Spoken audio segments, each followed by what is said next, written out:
প্রিয় দর্শক, জানিয়ে দেব আমাদের হাতে থাকা সর্বশেষ আপডেট বাংলা খবর। চ্যানেলটি সাবস্ক্রাইব করে আমাদের সাথেই থাকুন। দোকানে কি সন্ত্রাসীর ফোন? আমি রায়হান, মাথার খুলে উড়ায় ফেলব। রায়হান কারাগারে থাকা সন্ত্রাসী ছোট সাজ্জাদের ঘনিষ্ঠ সহযোগী হিসেবে পরিচিত। বর্তমানে কারাগারে থাকা ছোট সাজ্জাদ বিদেশে পলাতক আরেক সন্ত্রাসী সাজ্জাদ আলী ওরফ বড় সাজ্জাদের অনুসারী। এই সন্ত্রাসী দলের বিরুদ্ধে চাঁদাবাজি, খুন সহ নানা অভিযোগ রয়েছে। গত শুক্রবারও চাঁদার জন্য চান্দগাঁও থানার মোহরা এলাকার এক ব্যবসায়ীকে গুলি করার অভিযোগ ওঠে।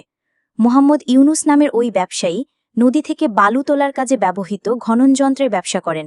গুলিতে আহত হয়ে ওই ব্যবসায়ী হাসপাতালে চিকিৎসাধীন। বিদেশে পলাতক সাজ্জাদ আলী ২০০০ সালে চট্টগ্রাম নগরে বহুল আলোচিত ৮ ছাত্রলীগ নেতা খুনের মামলায় আসামি ছিলেন। মামলার রায়ে তার মৃত্যুদণ্ডের আদেশ হলেও পরে উচ্চ আদালত থেকে খালাস পান তিনি। শিবির ক্যাডার হিসেবে পরিচিত সাজ্জাদ আলীর বিরুদ্ধে হত্যা, অস্ত্র, চাঁদাবাজি সহ ১৭টি মামলা রয়েছে। তিনি বিদেশে পালিয়ে থাকলেও তার হয়ে চট্টগ্রামের বায়েজিদ বোস্তামি, পাঁচলাইশ, চান্দগাঁও ও হাটাজারি এলাকায় অপরাধ কর্মকাণ্ড পরিচালনা করার অভিযোগ রয়েছে ছোট সাজ্জাদের বাহিনীর বিরুদ্ধে। বর্তমানে কারাগারে থাকা ছোট সাজ্জাদের বাহিনীর নেতৃত্ব দেওয়া ব্যক্তিদের মধ্যে অন্যতম রায়হান। গত বছরের ৫ই আগস্টের পর থেকে রায়হানের নামে নগরে জোড়া খুনসহ বিভিন্ন অভিযোগে ১৩টি মামলা হয়েছে। এর মধ্যে ৬টি হত্যা মামলা। গত ১৩ জুলাই রাউজানের কদলপুর ইউনিয়নের ঈশান ভট্টের হাটে বোরকা পরে এসে যুবদল নেতা মোহাম্মদ সেলিমকে গুলি করে পালিয়ে যাওয়ার ভিডিও ভাইরাল হয়। এই হত্যাকাণ্ডের সঙ্গেও রায়হানের সংশ্লিষ্টতার অভিযোগ রয়েছে। সম্প্রতি কালুরঘাটের ওই দোকানিকে রায়হান হুমকি দেন এর আগের দিনের একটি ঘটনার সূত্র ধরে। ওই দিন রাতে দোকানটির সামনে কিছু ব্যক্তির মধ্যে মারামারি হয়। মারামারির সূত্রপাত হয় ওই দোকানির সঙ্গে এক ক্রেতার ঝগড়ার জেরে। রায়হান ফোনে অভিযোগ তোলেন ওই দোকানি লোকজন নিয়ে এসে তার অনুসারীদের মারধর করিয়েছেন। তবে দোকানি জবাবে বলেন তার সঙ্গে ঝগড়ার সময় বাইরে থেকে কৌতূহলী লোকজন এগিয়ে আসে।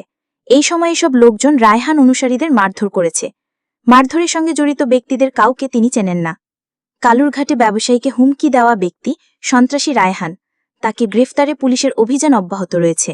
মোহরায় ব্যবসায়ীকে গুলি করার ঘটনায় জড়িত ব্যক্তিরাও সাজ্জাদ ও রায়হানের লোক। আফতাবউদ্দিন ওসি, চান্দগাঁও থানা। রায়হানের সঙ্গে ওই দোকানের মুঠোফোনে কথোপকথন হয়েছে ৫ মিনিট ৩৯ সেকেন্ড। এই শুরুতেই অপর প্রান্ত থেকে রায়হান ওই দোকানিকে অকথ্য ভাষায় গালাগালি করেন। এরপর মারধরের সঙ্গে জড়িত ব্যক্তিদের তার সামনে হাজির করতে বলেন, নইলে ওই দোকানিকে খুনের হুমকি দেওয়া হয়। হুমকির সময় বারবার নিজের পরিচয় দিতে গিয়ে রায়হান বলেন তিনি সন্ত্রাসী ঢাকাইয়া আকবর খুনের মামলার আসামি। এক পর্যায়ে চট্টগ্রামের গুন্ডাদের ওই দোকানি চেনেন কিনা জানতে চান রায়হান এবং তার পরিচয় না জানলে সাজ্জাদ ভাইকে জিজ্ঞেস করার কথা বলেন। যে দোকানিকে হুমকি দেওয়া হয়েছে তার নাম রিদওয়ান। হুমকির ঘটনায় তিনি থানায় কোনো সাধারণ ডায়েরি বা মামলা করেননি। জানতে চাইলে তিনি বলেন জিডি করিনি, তবে পুলিশ বিষয়টি জানে। এ বিষয়ে জানতে চান্দগাঁও থানার ভারপ্রাপ্ত কর্মকর্তা ওসি আফতাবউদ্দিনের মুঠোফোনে কল করা হয়েছে। তিনি প্রথম আলোকে বলেন কালুরঘাটে ব্যবসায়ীকে মুঠোফোনে হুমকি দেওয়া ব্যক্তি সন্ত্রাসী রায়হান। তাকে গ্রেফতারে পুলিশের অভিযান অব্যাহত রয়েছে। মোহরায় ব্যবসায়ীকে গুলি করার ঘটনায় জড়িত ব্যক্তিরাও সাজ্জাদ ও রায়হানের লোক।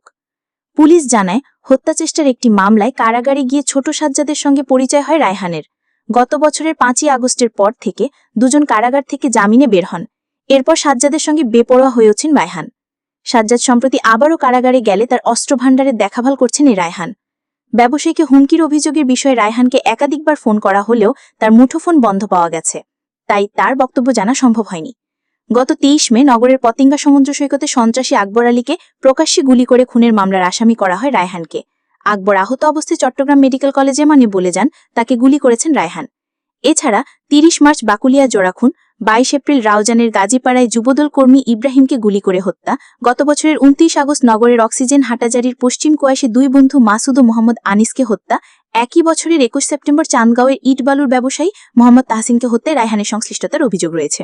এদিকে শিক্ষা প্রতিষ্ঠানে যে কোনো দলের দখলের বিরুদ্ধে বিএনপি, নজরুল ইসলাম। বিএনপির স্থায়ী কমিটির সদস্য নজরুল ইসলাম খান বলেছেন রাজনৈতিক ভিন্নমত থাকতে পারে, এটা ব্যক্তিগত বিষয়, কিন্তু কোনো দলের প্রভাব শিক্ষা প্রতিষ্ঠানের উপর এমনভাবে চাপানো ঠিক না যেটাতে মনে হয় যেন শিক্ষা প্রতিষ্ঠান দখল করা হয়েছে। এটা জবরদস্তি, সেটা কৌশলেই হোক আর বাস্তবেই হোক। আমরা অর্থাৎ বিএনপি এটার বিরোধী। বৃহস্পতিবার সন্ধ্যায় রাজধানীর মহাখালীর গাউসুল আজম কমপ্লেক্সে মাদ্রাসা শিক্ষক কর্মচারীদের সংগঠন বাংলাদেশ জমিয়াতুল মোদাররেসিনের নেতৃবৃন্দের সঙ্গে লিয়াজো কমিটির সভা শেষে ব্রিফিংয়ে তিনি এসব কথা বলেন।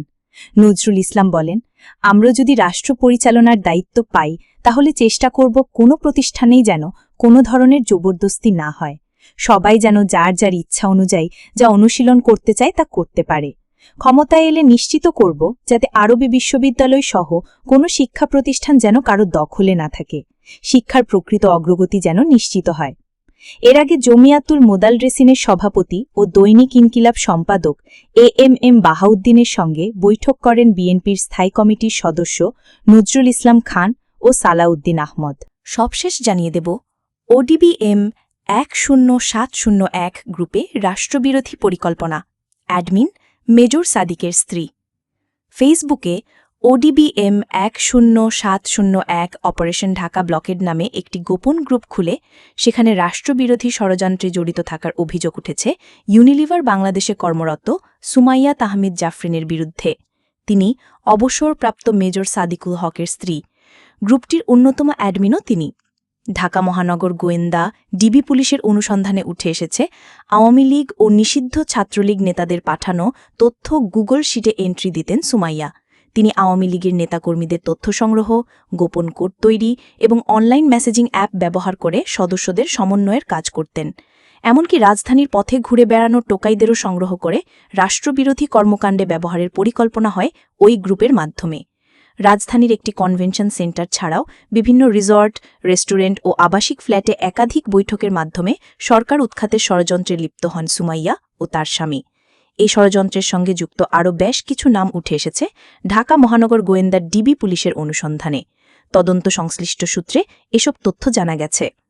এদিকে আওয়ামী লীগ নেতাকর্মীদের গেরিলা প্রশিক্ষণের সঙ্গে সম্পৃক্ততার অভিযোগে মামলায় সুমাইয়াকে 5 দিনের রিমান্ডের অনুমতি দিয়েছেন আদালত। বৃহস্পতিবার শুনানি শেষে ঢাকা মেট্রোপলিটন ম্যাজিস্ট্রেট শেফাতুল্লাহ এ আদেশ দেন। শাহবাগ দখলের পরিকল্পনা। মামলার বিবরণ থেকে জানা যায়, 8 জুলাই রাজধানীর একটি কনভেনশন সেন্টারে নিষিদ্ধ ছাত্রলীগ গোপন বৈঠকের আয়োজন করে। সকাল 10টা থেকে সন্ধ্যা পর্যন্ত অনুষ্ঠিত বৈঠকে ছাত্রলীগ, আওয়ামী লীগ ও অবসরপ্রাপ্ত সরকারি কর্মচারী মিলে 300 থেকে 400 জন অংশ নেন। তারা সেখানে সরকার বিরোধী স্লোগান দেন।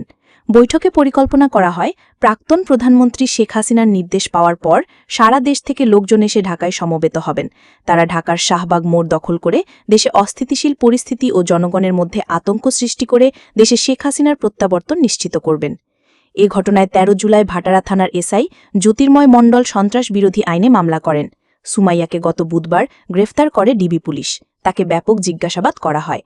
ডিবির তদন্ত সংশ্লিষ্ট সূত্র বলছে, সুমাইয়া ইউনিলিভার বাংলাদেশের টেরিটরি ম্যানেজার হিসেবে টঙ্গীর গাজীপুর শাখায় কর্মরত।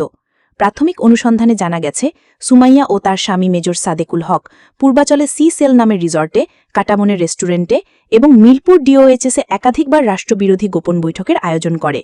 এছাড়া উত্তরা 12 নম্বর সেক্টর আঞ্চলিক পাসপোর্ট অফিসের বিপরীতে প্রিয়াঙ্কা সিটের 2 নম্বর গেট সংলগ্ন সুমাইয়ার একটি ফ্ল্যাটে একাধিকবার গোপন বৈঠক করেছেন।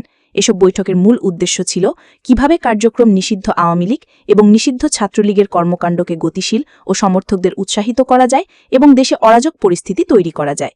এ উদ্দেশ্য বাস্তবায়নে বৈঠকগুলোতে বিস্তর আলোচনা হয়। প্রশিক্ষণের উদ্দেশ্যেও কয়েকবার একত্রিত হয়েছিলেন তারা। সুমাইয়ার দাবি, আমি কিছু জানতাম না। DMP media and public relations বিভাগের উপকমিশনার ডিসি মোহাম্মদ তালেবুর রহমান বলেন, সুমাইয়াকে বুধবার মিরপুর ডিওএইচএস এলাকা থেকে গ্রেফতার করা হয়েছে। তাকে রিমান্ডে নিয়ে জিজ্ঞাসাবাদ করছে ডিবি। রাষ্ট্রবিরোধী ষড়যন্ত্রের ঘটনায় সুমাইয়ার কী ধরনের ভূমিকা ছিল, তার সঙ্গে আরও কারা ছিল তা খতিয়ে দেখা হচ্ছে। এই ঘটনায় এখন পর্যন্ত 28 জনকে গ্রেফতার করা হয়েছেও বলে জানান তিনি। ডিএমপির গোয়েন্দা শাখার ডিবির যুগ্ম পুলিশ কমিশনার অ্যাডমিন ও গোয়েন্দা দক্ষিণ মোহাম্মদ নাসিরুল ইসলাম বলেন, সুমাইয়ার বিষয়ে বিধিবিধান মোতাবেক প্রয়োজনীয় ব্যবস্থা নিচ্ছি। বৃহস্পতিবার শুনানি শেষে ঢাকা মেট্রোপলিটন ম্যাজিস্ট্রেট শেফাতুল্লাহ সুমাইয়ার 5 দিনের রিমান্ড মঞ্জুর করেন। এদিন তাকে আদালতে হাজির করে 7 দিনের রিমান্ড চেয়ে আবেদন করেন মামলার তদন্ত কর্মকর্তা পুলিশ পরিদর্শক মোহাম্মদ জেহাদ হোসেন। সুমাইয়ার আইনজীবী রিমান্ড বাতিল চেয়ে জামিন আবেদন করেন। উভয় পক্ষে শুনানি শেষে আদালত আদেশ দেন। রাষ্ট্রপক্ষের আইনজীবী আজিজুল হক দিদার ও কাইয়ুম হোসেন নয়ন রিমান্ড মঞ্জুরের পক্ষে শুনানি করেন। তারা বলেন, বিদেশি সংস্থার সঙ্গে সংশ্লিষ্ট থেকে সরকারকে উৎখাতের জন্য ভাটারা একটি কনভেনশন হলে একত্রিত হয় তারা। সুমাইয়া জাফরিনের আইনজীবী মোর্শেদ আলম শাহিন বলেন, বাদী মামলায় সুস্পষ্টভাবে উল্লেখ করেছেন এ ঘটনার সঙ্গে কে বা কারা জড়িত। মামলার এজাহারে সুমাইয়ার নাম নেই। 11 জুলাই মামলা হয়েছে আর তাকে সন্দিগ্ধ আসামি হিসেবে গ্রেফতার করা হয়েছে 6 অগাস্ট। কোনো আসামি 164, 161 ধারায় জবানবন্দিতে এ নাম বলেননি। এরপর আদালতের অনুমতি নিয়ে কথা বলেন সুমাইয়া। তিনি বলেন, কেভি কনভেনশন হলে এএসপি পরিচয় অন্য কেউ ঢুকেছে, কিন্তু আমার নামে দোষ চাপানো হচ্ছে। সেখানে আগে থেকে সবকিছু অ্যারেঞ্জ করা ছিল। আমি আমার স্বামীর সঙ্গে ওখানে গিয়েছিলাম। ওখানে কি ধরনের কাজ হচ্ছিল সে সম্পর্কে আমার জানা ছিল না। কিছু জানার থাকলে আমাকে জিজ্ঞেস করতে পারেন। আমাকে রিমান্ডে দিয়েন না স্যার বিচারক, আমি কোনো অন্যায় করিনি।